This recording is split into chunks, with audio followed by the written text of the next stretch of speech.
voltando nessa questão de fazer os objetos falarem, de fazer os fenômenos falarem, ela também mostra como o cientista ele está meio atado, ele não está simplesmente livre, né? Ele sempre trata os fenômenos a partir de paradigmas, ou seja, ele impõe aos fenômenos uma relação constante de teste, de verificação de evidências, e é impossível praticamente uma teoria vingar se ela não estiver dialogando com um determinado paradigma. Você não pode criar uma coisa do zero, tudo está em correlação. E outra coisa que acontece é que ela mostra como um cientista ele não pode meio que desconfiar do outro simplesmente por aquilo que ele apresenta, né? Existe um consenso entre os cientistas de que eu não vou questionar a forma como você fez as coisas, né? Um cientista, por exemplo, ela vai dizer, não vai pedir ao seu colega que faça um inventário da maneira como ele chegou ao resultado. Um cientista ele pede ao seu colega que aceite simplesmente como dado as condições da sua proposição, né?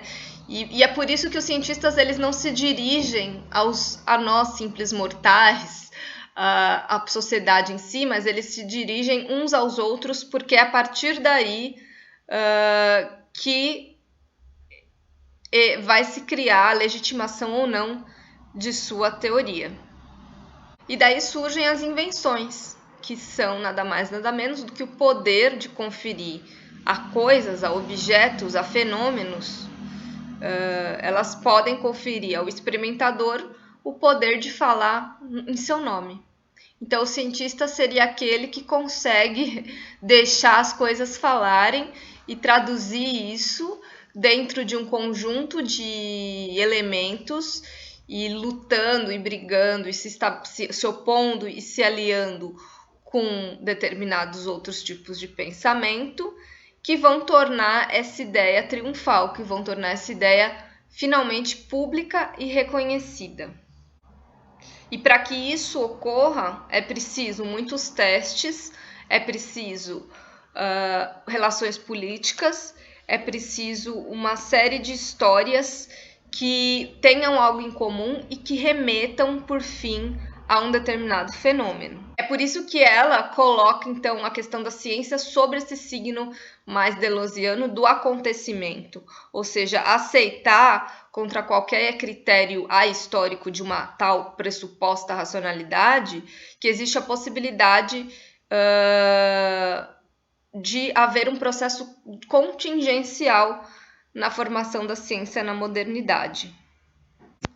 Como último ponto, eu queria também trazer aqui essa questão de sujeito e objeto da investigação científica e também o posicionamento de Stengers a respeito da criação do local do teste, do experimento, né? A invenção do laboratório enquanto uma instância que vai conferir poder a tudo que for feito ali dentro, né? Como se o laboratório, por si só, em sua figura, ele já conferisse esse status legítimo de qualquer descoberta científica. Ora, isso também é uma construção histórica e que dependeu, é claro, de um conjunto de encadeamento de fatores. A descoberta científica, longe de ser algo que não havia antes, vai dizer Stengers, é uma forma de dizer, de narrar um contexto novo, né? É uma invenção, uma outra narrativa, né? E por que ela ocorre? Aí a gente tem que voltar um pouco nos textos do Bruno Latour, A Vida em Laboratório, principalmente, em que ele vai mostrar como os híbridos são inventados pela atividade humana, ou seja, por nós, né? Eles se conformam em nossas práticas para dar testemunho das mesmas. Então, as descobertas, os micróbios, as bactérias, uma proteína, um fenômeno, tudo isso é inventado para que a gente possa falar e dar testemunho daquilo que nós, cientistas, queremos comprovar, né? E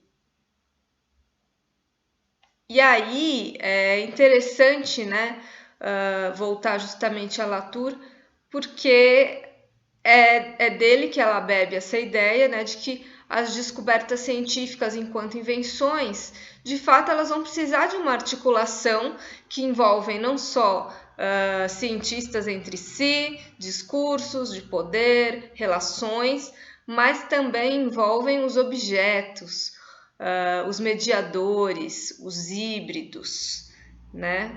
A invenção do laboratório, ela é utilizada claramente como um poder, né, para que o que seja feito ali seja contraposto ao que é chamado de ficção. E aí ela vai discorrer sobre o plano inclinado de Galileu, né, como Galileu construiu o seu experimento e deu voz ao que acontecia lá, contando o contexto dele, né, do plano inclinado, e fazendo com que o que ele tivesse descrevendo, na verdade, ele só tivesse ali observando um fenômeno e deixando aquele fenômeno falar, e ao mesmo tempo calando os seus rivais que não acreditavam naquilo que ele dizia.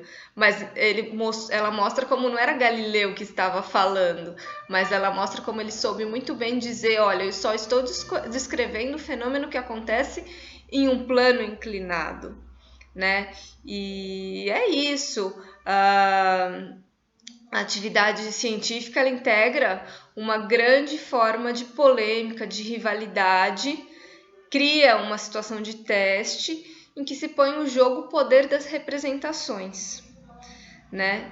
Ligando muitas vezes interesses, verdades e história de um modo que não é o modo como os saberes tradicionais o fazem, né? Então, não é que ela deslegitima os saberes tradicionais, ela só mostra e tenta mostrar como que isso é diferente, e não porque o pensamento científico é racional e é melhor, e é uma evolução do pensamento tradicional, nada disso, isso ela critica, mas porque ele soube se colocar de uma outra forma, na qual criou tanto o sujeito quanto o objeto, e também as suas relações. Esta é a característica da ciência moderna, né? Essa distinção entre sujeitos e objetos. Por fim, então, o que ela advoga é que nós, cientistas, tenhamos e façamos um exame consciente e crítico dessas relações, dessa nossa experiência social, da experiência social de construção de um objeto científico, de nós enquanto criadores, e todas as estruturas, digamos assim, e elementos contingentes e acontecimentos relevantes que acabaram culminando na produção do nosso saber. Ou seja, ficar atento a tudo que perpassa essa construção, esta invenção. Ou seja, o argumento final é de que a ciência, sim, é uma atividade crítica, que pode ser produzida não apenas por relações que se dizem neutras, mas por relações de poder, ou seja, a ciência não se desvincula das relações sociais, e não raro as teorias científicas resultam de um acordo entre os cientistas. E o que caracterizaria então a ciência moderna é essa invenção de meios de fazer valer o seu argumento em detrimento do que é tido como ficção, que é aquilo ao qual ela se opõe, né? Fazer a diferença entre o seu pensamento e o pensamento tido como uma ficção. Isso que a tornaria, digamos assim, solidária tecnicamente, com um certo compromisso com aquilo que é verdadeiro, e que define o que é científico como verdade e o que é não científico como fictício, charlatanismo, ficção, crença e fetiche, né? Isso não significa que a gente tenha que deslegitimar as descobertas científicas. Isso significa apenas que a gente tenha que compreender que cada vez mais é preciso, então, já que isso deve ser escancarado, que as associações que a ciência faça tenham um propósito, já que ela se advoga como eu quero contribuir para servir à humanidade, ou melhor, agora a gente nem pode mais colocar nesses termos, mas eu quero garantir a sobrevivência da humanidade nesse planeta, faz sentido, então, trabalhar para estabelecer as corretas correlações, os melhores vínculos e as melhores alianças para que, nesse momento de tanta descrença com relação ao científico,